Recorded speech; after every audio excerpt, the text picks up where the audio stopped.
Who was Madam C.J. Walker from Marla and Kayla? She was a total legend. In the early 1900s, Madam C.J. Walker was a hugely successful entrepreneur. She built a business empire selling beauty products to black women and might have been the first African American woman to become a millionaire. What's more, she got there by lifting others, especially women, along with her. Madam C.J. Walker was born in Louisiana on December 23, 1867. Her parents had been enslaved, and she was one of the first of their children to be born free. And at the age of 7, she was orphaned. By the age of 20, she was a widow with a baby daughter. She moved north to St. Louis where her two brothers were successful barbers.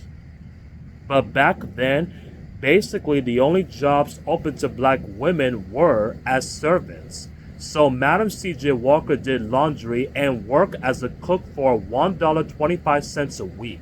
And it got her by, but barely it was backbreaking.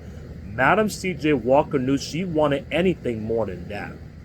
She enrolled in night classes and sacrificed to pay for her beautiful daughter's schooling. And then Walker's hair started to fall out. But that was common then. Hair washing was hard without any running water, and stress and poor diets didn't even help. She tried home remedies on and every fix-it product on the market. When she finally found a winner, she just didn't even become a loyal customer. She signed up to sell it and discovered that she was a natural. Her income doubled. She began thinking even bigger in her mind. Maybe she launched her own company. She started mixing ingredients in her own attic, even looking for a better formula. A few years later, in 1906, she was ready to strike out on her own.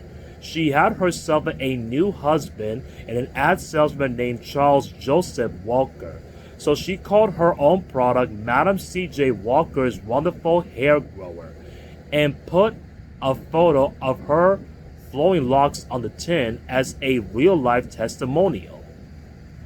Black beauty products were going into the industry, but the Walkers hustled extra.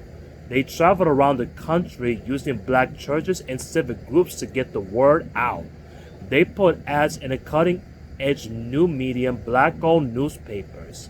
Madam C.J. Walker taught classes on hair care and how to use her growing line of products. She hired her hair customers as hair culturalists to sell the door-to-door. The work could be working for themselves and earned a solid living. Soon, Madam C.J. Walker's brand was thriving coast to coast from New York to California. By 1909, she had an office, a factory, and a beauty college named after her daughter, Aleela. She also became a philanthropist, donating money to causes for what she believed in. Like she gave the NYCA such a big sum that it made a national news. Later she writes, I'm in the business world not for myself alone, but to do all the good I can for the uplift of my race. Madam C.J. Walker created in a bigger platform, but one port in Adelaide eluded her. Booker T. Washington, the leading of the voice of the black community. Like many black intellectuals, he was suspicious of the beauty biz. He thought it European looks made, like from the golden standard, instead of celebrating something all beauty. Some companies did sell hair relaxers and skin whiteners, and Madam C.J. Walker wrote him that wasn't even her game either. And in 1912, she simply invited herself to his convention for a black businessman. She arrived in a chauffeur Model T dressed to the nines and hyping her large NYCA money donation.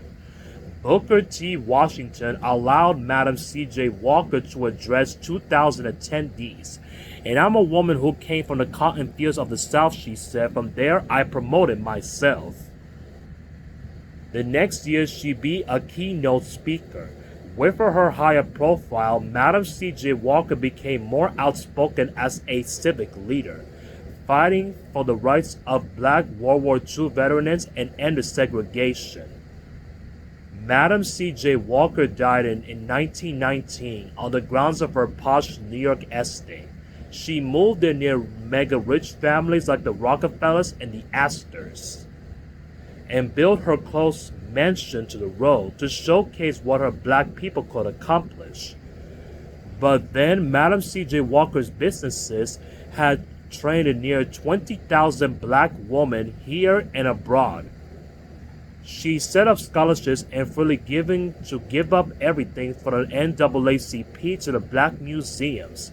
She left with most of her fortune, more than $7 million in today's dollars, to her own causes, and to the rest of her daughter. Alila will be go on the patron of the arts during the Harlem Renaissance, and it posts a Latin huge called the Madam C.J. Walker's daughter, the joy goddess of the Harlem's 1920s. Yeah, cool, right? And hey, where did you learn about how to do hair anyway? From curl up and do and dye school of hair? Wow.